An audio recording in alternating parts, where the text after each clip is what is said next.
ओम जय श्री विष्णु जय माता रानी। दोस्तों आपके अपने चैनल राधे श्याम में आपका बहुत बहुत स्वागत है। तो दोस्तों आज की वीडियो में आप सुनेंगे महालक्ष्मी व्रत की कथा। महालक्ष्मी व्रत का आरंभ भाद्रपद माह की अष्टमी तिथि से होती है और अगले 16 दिनों तक यह व्रत चलता है। इस व्रत को करने से माँ लक्ष्मी प्रसन्न होती हैं और उनकी विशेष कृपा बनी रहती है। महालक्ष्मी व्रत भविष्य पुराण में वर्णित कथा के पाठ के बिना अधूरा माना जाता है। तो इसीलिए हमें जो भविष्य पुराण में कथा वर्णित है हम वह कथा सुनाने जा रहे हैं। तो दोस्तों हाथों में पुष्प अक्षत जरूर ले लीजिए, क्योंकि खाली हाथ व्रत की कथा नहीं सुननी चाहिए, कोई भी कथा। और कथा अधूरे में भी नहीं छोड़ना चाहिए, इससे भी दोष पाप लगता है। तो इसीलिए अभी हम कथा सुनाने जा रहे हैं। तो कथा इस प्रकार है।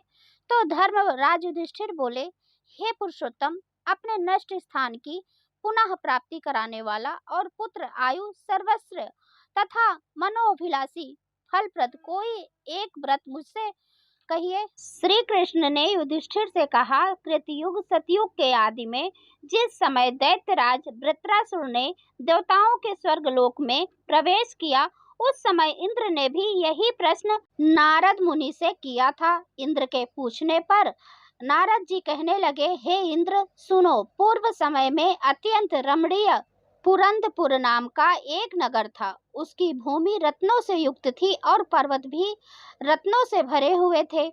वह नगर धर्म कर्म काम मोक्ष इन चारों पुरुषार्थों का उत्पत्ति स्थान होने के कारण संसार का भूषण स्वरूप था।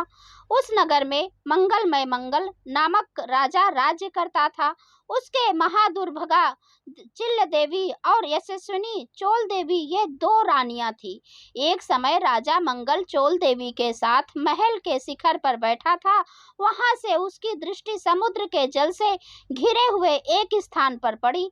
उस जगह को देखकर अति प्रसन्न चित्त हो राजा ने चोल देवी से कहा, हे चंचलाक्षी, मैं तुम्हारे लिए नंदनवन को भी लजाने वाला बगीचा बनवा दूंगा। राजा के वाक्य को सुनकर रानी ने कहा, हे कांत, ऐसा ही कीजिए।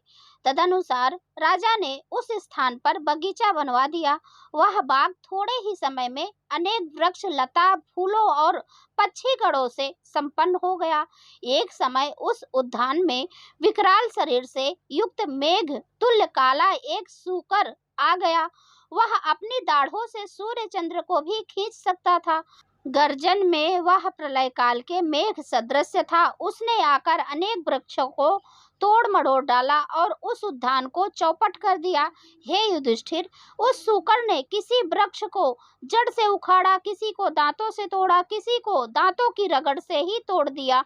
काल के समान उस सूकर ने कई रखवालों को मार डाला। तब बगीचा के रक्षक भयभीत होकर राजा के पास गए और सब हाल कह सुनाया। यह बात सुनकर राजा के नेत्र क्रोध से लाल हो गए। राजा ने निजी सेना को आज्ञा दी कि शीघ्र जाकर उस सूकर को मार डालो। तदंतर राजा भी एक मतवाले हाथी पर सवार होकर उद्यान की ओर चले। वह सेना अश्व समूह रूपी वस्त्र से ढकी हुई पृथ्वी को हिलाती तथा रथों की शीघ्र गति से उत्पन्न पवन से संपूर्ण सैनिकों को कपाती तथा पैदल सेना शब्द से दिशाओं को पूर्ति करती हुई बगीचे के नजदीक पहुंची और उसे चारों ओर से घेर लिया। अपने उच्च घोष से दसों दिशाओं को प्रतिध्वनित करता हुआ राजा बोला कि जिसके रास्ते से यह सूक राधम निकल जाएगा तो मैं उस सिपाही का सिर शत्रु की भांति काट डालूंगा। राजा के वचन सुनकर सूक जिस रास्ते में राजा खड़े थे उसी मार्ग से निकल गया और राजा कोड़े से अपने घोड़े को मारते ही रह गए। राजा लज्जा से चंद्रवत कलंकित होकर सूकर के पीछे पीछे सिंह व्याघ्रों से युक्त घोर वन में जा निकला।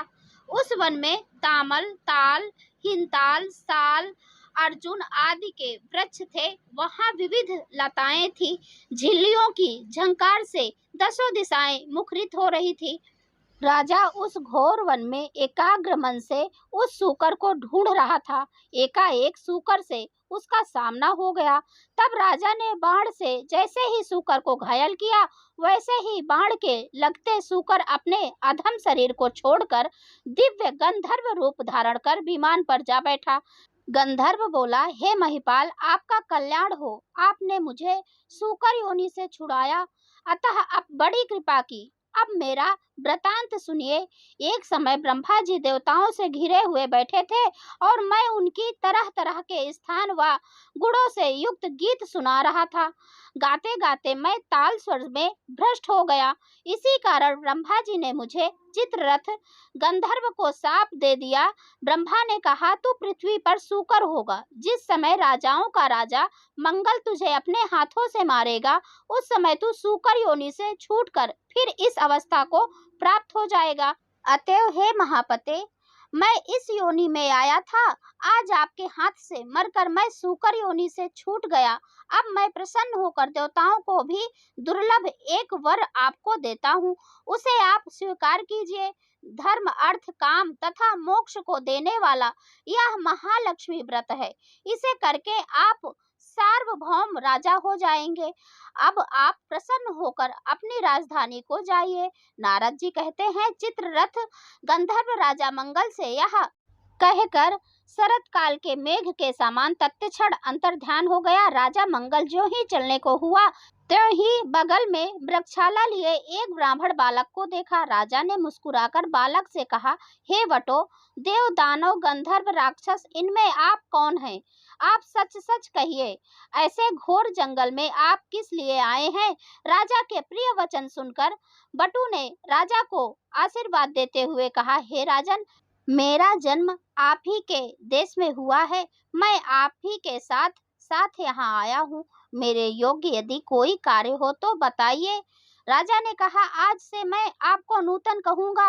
हे बटो, अगर यहाँ कोई तालाब हो तो उसमें से मेरे लिए थोड़ा जल ले आइए। राजा के वचन सुनकर वटु ने राजा को एक बरगद की छाया में बैठा दिया और स्वयं घोड़े पर सवार होकर पक्षी गणों का शब्द सुनता हुआ चल पड़ा। थोड़ी ही दूर आगे जाने पर उसे एक अति रमणीक तालाब दिखाई दिया। वह तालाब वायु के सैकड़ों यत्नों को निष्फल करने वाला, विष रहित, अगस्त्य मुनि की पिपासा को शांत करने वाला, समुद्र से भी अधिक गंभीर, शीतल, मंद सुगंध वायु युक्त स्वच्छ जल से पूर्ण था। उसके निकट वह बटू घोड़े को लेकर जो ही गया त्यों ही कीचड़ में धंस गया। वह घोड़े से उतरकर चारों ओर देखता हुआ तालाब के निकट पहुंचा तो वहां उसने कई स्त्रियों का झुंड देखा। अनेक दिव्यांबरों को धारण किए दिव्य अलंकारों से युक्त होकर स्त्रियां कथा कह रही थी। तदंतर वह उन स्त्रियों के पास जाकर अपना वृतांत बताता हुआ कहने लगा। बटू ने कहा, हे स्त्रियों, बड़ी भक्ति भाव से यह आप क्या कर रही हैं? इसकी क्या विधि है और इसके करने से क्या फल होता है, वह मुझे बताइए। बटू के वचन सुन और दया भाव से प्रेरित होकर वे स्त्रियां कहने लगी, हे विप्र, तुम एकाग्रचित होकर श्रद्धा भक्ति के साथ सुनो। जो माया, प्रकृति और शक्ति आदि नाम से त्रैलोक्य में प्रसिद्ध है, उसी महालक्ष्मी का यह व्रत है। हे बटू, इसकी विधि इस प्रकार है। इसका प्रारब्ध भाद्रपद के शुक्ल पक्ष की अष्टमी तिथि से किया जाता है। उस दिन प्रातः काल उठकर 16 बार हाथ, पांव और मुख धोकर 16 तंतुओं से निमृत तथा 16 ग्रंथि से युक्त एक डोरी बनाकर उसे चमेली के पुष्प, कपूर, चंदन, अगर आदि सुगंधित पदार्थों से पूजा कर महालक्ष्म्याय नमः इस महामंत्र से उसके 16 ग्रंथियों को अभिमंत्रित करें और कहें कि हे महालक्ष्मी, धन, धान्य, पृथ्वी, धर्म, कीर्ति, आयु, श्री, घोड़ा, हाथी और पुत्रादि यह सब मुझे प्रदान करिए। इस प्रकार प्रार्थना करके उस डोरे को दाहिने हाथ में बांधें और अक्षतों के साथ 16 धूप के पौधों को हाथ में लेकर एकाग्रचित होकर कथा सुने। जल में दूब को भिगो भिगो कर अपने सिर, हाथ तथा पैरों में मार्जन करें।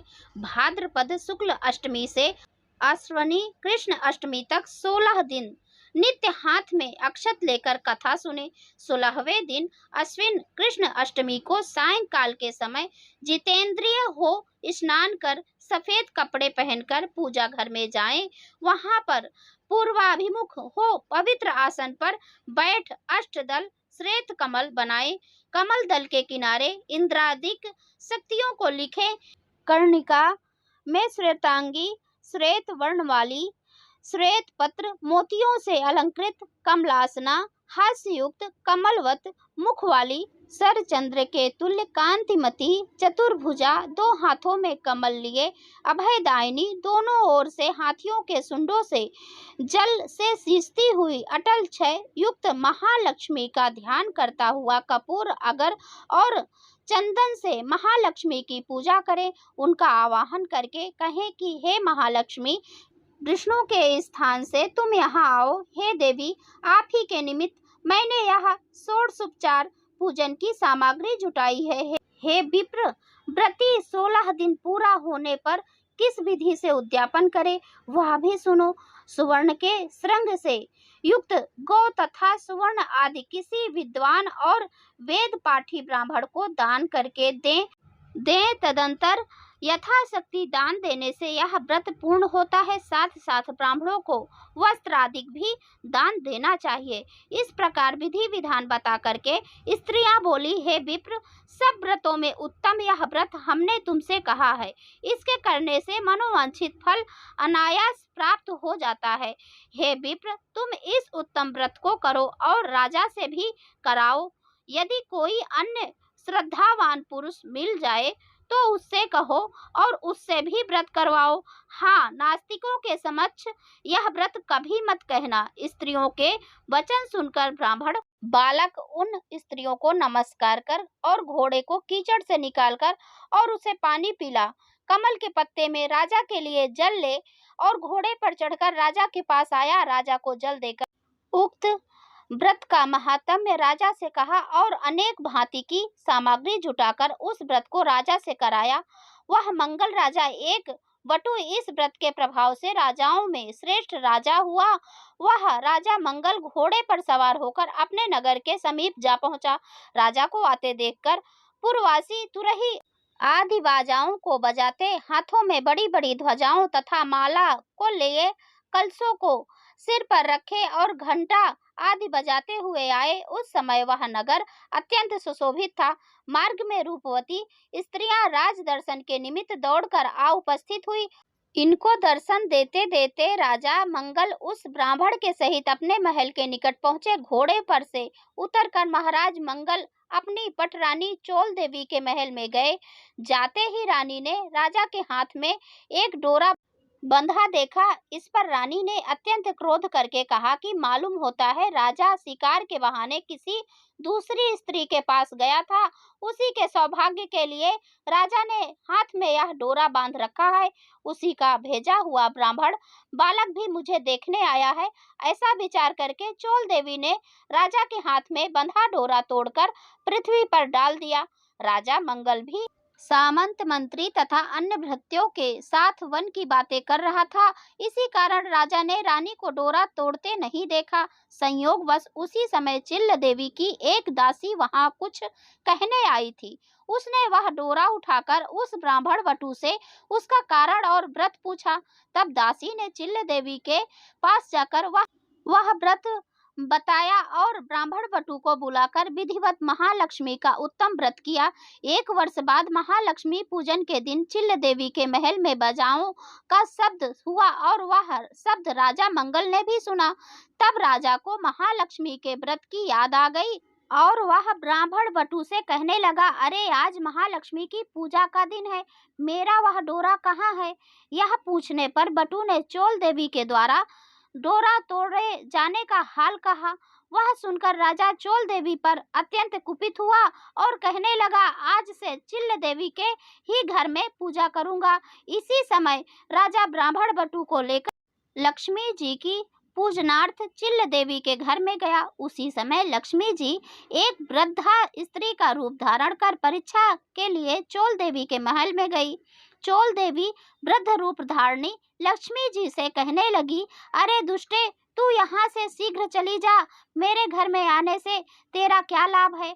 दुष्टा चोल देवी से अपमानित महालक्ष्मी चोल देवी को श्राप देते हुई कहने लगी, तूने मेरा अनादर किया, उसके प्रतिकार के लिए मैं तुझे श्राप देती हूँ कि तू सूकर मुखी हो जा और यह मंगलपुर कोल्हापुर हो जाए। तभी से वह नगर कोल्हापुर कहलाने लगा। लक्ष्मी जी वहां से चलकर उसी वेश में चिल्ल देवी के घर में आई तो वहां पर लक्ष्मी जी की अनेक प्रकार से सम्मान पूर्वक पूजा हुई। पूजन के बाद लक्ष्मी जी ने वृद्धा रूप छोड़कर सत्य रूप धारण किया। तब चिल्ल देवी ने पंचोपचार से भली भांति उनका पूजन किया।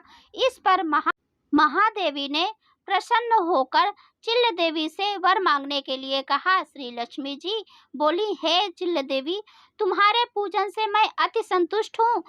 हमसे तुम जो चाहो वह वर मांगो। चिल्ल देवी बोली, हे सुरेश्वरी, आपका उत्तम व्रत जो करे उसका घर जब तक सूर्य चंद्र है तब तक आप न त्यागें। आज से इस राजा की संसार में प्रसिद्धि हो और हे देवी, आप में मेरी अचल भक्ति सदैव बनी रहे। जो यह कथा सद्भाव के साथ पढ़े या सुने उसको आप सदा मनोअभिलाषित फल दें। तब लक्ष्मी जी तथास्तु कहकर वहां से अंतर ध्यान हो गईं। इसके बाद राजा मंगल ने भी आकर चिल्ल देवी के साथ परम भक्ति भाव से लक्ष्मी जी की पूजा की। उसी समय ईर्ष्यावश चोल देवी भी चिल्ल देवी के महल में आई। यद्यपि द्वारपालों ने उसे आने से मना किया फिर भी वह नहीं मानी। वहां की गतिविधि देखकर चोल देवी के मन में ना जाने क्या आया कि वहां से सीधे अंगिरा ऋषि के स्थान से सुशोभित घोर जंगल में चली गई। महर्षि ने चोल देवी की विचित्र आकृति को देख ज्ञान दृष्टि से विचार करके उसके द्वारा महालक्ष्मी का व्रत कराया। उस व्रत के करने से चोल देवी महायशस्विनी हो गई। एक समय राजा ने शिकार खेलते हुए अंगिरा मुनि के आश्रम में आकर एक सुंदर रूपयुक्त तथा चंचल नेत्रों वाली स्त्री को देखा। उसे देखकर मुनि से पूछा कि आपके स्थान में यह दिव्य रूप धारणी स्त्री कौन है? मुनि ने चोल देवी का समस्त हाल बताकर राजा के हाथों सौंप दिया। तब राजा चोल देवी के साथ नगर में आकर चिल्ल तथा चोल देवी के साथ अनेक भोगों को भोगने तथा वह नूतन नामक ब्राह्मण वटु महालक्ष्मी के व्रत के प्रभाव से बृहस्पति की भांति राजा मंगल का मंत्री हुआ। वह राजा पृथ्वी के समस्त सुखों को भोगकर अंत में आकाश में जाकर विष्णु दैवत नामक श्रवण नक्षत्र बनकर स्थित हुआ। नारद जी बोले, हे इंद्र, सब व्रतों में उत्तम व्रत मैंने तुमसे कहा, जिसके कथा मात्र के सुनने से मनोवांछित फल प्राप्त हो जाता है। वैसे तीर्थों में प्रयाग, देवताओं में विष्णु और नदियों में गंगा पुनीत मानी जाती हैं, उसी भांति यह व्रत सब व्रतों में उत्तम है। हे इंद्र, धर्म, अर्थ, काम तथा मोक्ष को यदि तुम चाहो तो श्रद्धा युक्त होकर इस उत्तम व्रत को करो। इसके करने से महालक्ष्मी धन, धान्य, पृथ्वी, धर्म, कीर्ति, आयु, यश, श्री, घोड़े, हाथी और पुत्र पौत्र आदि यह सब कुछ देती हैं। श्री कृष्ण ने युधिष्ठिर से बोले, हे युधिष्ठिर जी, नारद जी द्वारा कहा गया यह व्रत देवराज इंद्र ने किया। इसी व्रत के प्रभाव से इंद्र को मनोवांछित फल मिला। आप भी यह व्रत को करें तो मनोवांछित फल की प्राप्ति एवं पुत्र पौत्रादि की वृद्धि होती है। यह कथा श्री कृष्ण भगवान ने युधिष्ठिर के प्रति कही थी। मैं आप लोगों से फिर भी कहती हूँ, अपनी अपनी मनोकामना की सिद्धि के लिए यह व्रत सबको करना चाहिए। इस व्रत को करने से सब कुछ प्राप्त किया जा सकता है, तो इसीलिए हम सभी को यह व्रत जरूर करना चाहिए। तो दोस्तों, ये थी आज की वीडियो। यदि यह वीडियो आपको अच्छा लगा तो लाइक और शेयर करें, चैनल को सब्सक्राइब करें। और दोस्तों, यह कथा प्रेम पूर्वक श्रद्धा भाव से 16 दिन तक आप जरूर सुने। आप व्रत कर रहे हैं तो भी यह कथा सुन सकते हैं, नहीं कर रहे हैं तो भी यह कथा सुन सकते हैं। तो दोस्तों, अब मैं मिलती हूँ अगले वीडियो में, तब तक के लिए नमस्कार।